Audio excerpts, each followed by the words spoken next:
"Don't touch my car!"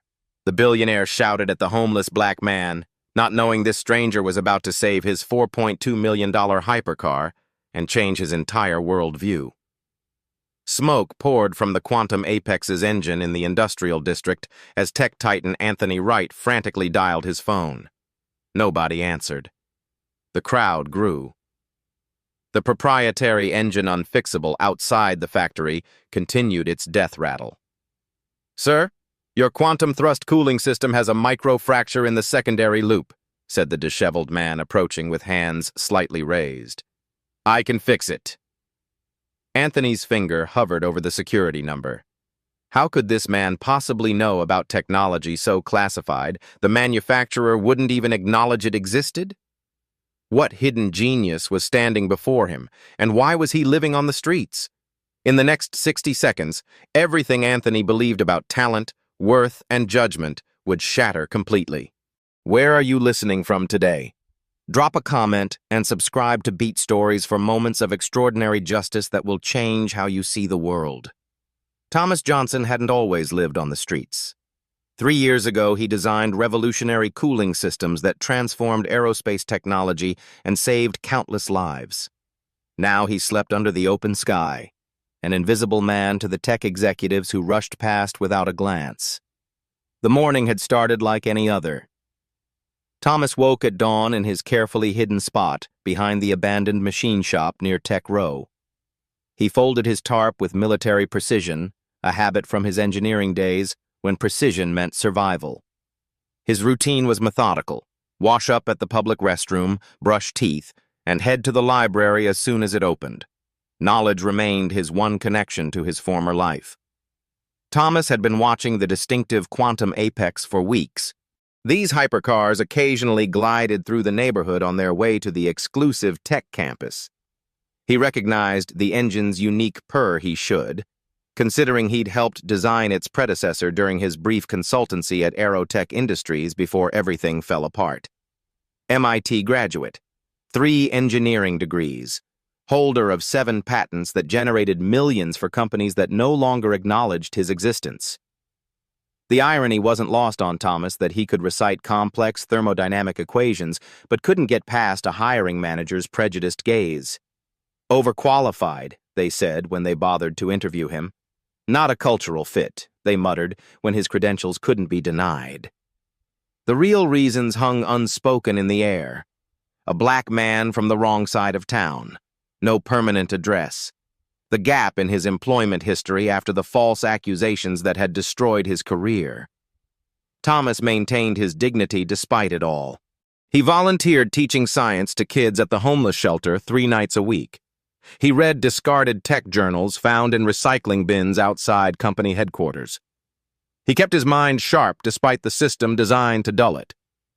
This morning, Thomas had noticed something wrong with the hypercar before it even pulled to the curb. The sound was off a subtle irregularity in the engine's rhythm that only someone intimately familiar with its design would recognize. The micro-fracture was developing in the exact spot the original blueprints had predicted weakness.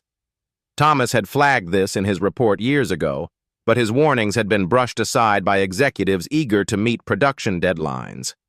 Now one of those executives stood before a smoking multi-million-dollar testament to Thomas's ignored expertise. Thomas approached cautiously.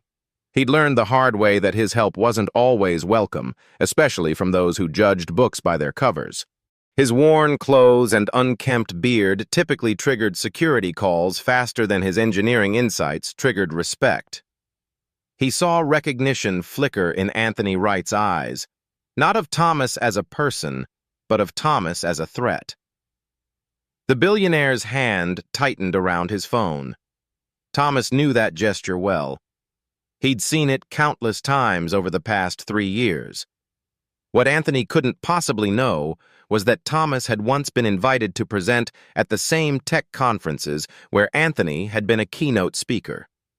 Their paths had nearly crossed 5 years ago, before Thomas's life imploded over accusations later proven false, but not before his reputation was irreparably damaged. The tech world had a short memory for vindication, but a long one for scandal. Thomas watched the smoke pattern from the hypercar's engine. The color and density told him exactly which components were failing. He could fix it with basic tools and knowledge that apparently hadn't reached the current engineering team. Something compelled him forward despite knowing the likely reception. Maybe it was professional pride. Maybe it was the rare opportunity to prove his worth. Or maybe it was simply that Thomas Johnson, despite everything life had thrown at him, remained a problem solver at heart. Anthony Wright had just ended another fruitless call, his frustration evident as the gathering crowd whispered and pointed at the smoking luxury vehicle. The billionaire's reputation was on the line as much as his investment. Thomas took a deep breath and stepped forward. "Sir, I know what's wrong with your car," he said, keeping his voice steady and professional. "Your quantum thrust cooling system has a micro-fracture in the secondary loop." The words that came next would set in motion a chain of events that would change both their lives forever. Little did either man know that this chance encounter would expose not just a flaw in a luxury car, but in the very system that determined who deserved a second chance. Anthony Wright's day was imploding as spectacularly as his hypercar's cooling system.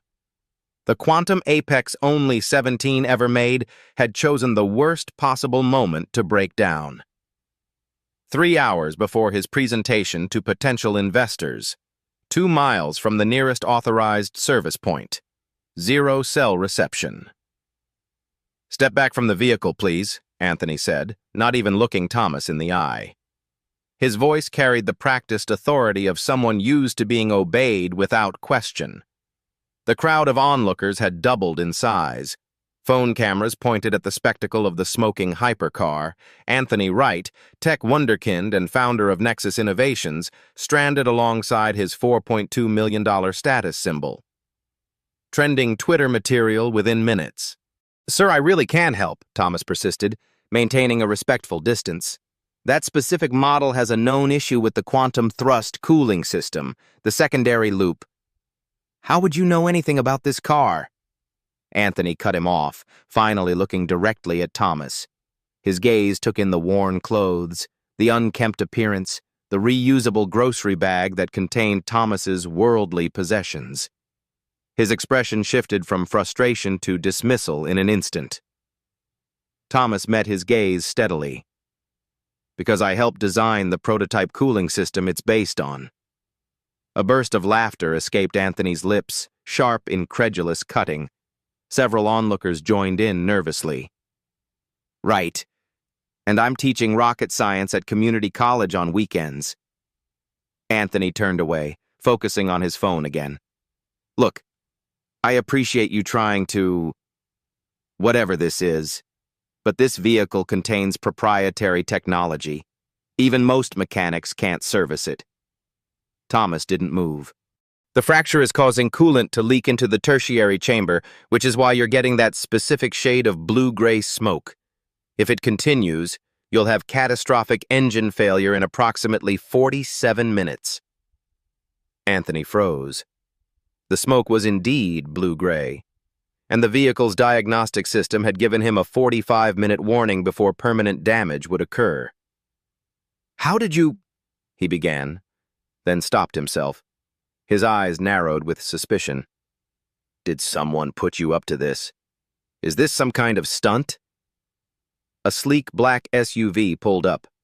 2 security guards emerged, private security from the nearby tech campus, responding to Anthony's earlier call.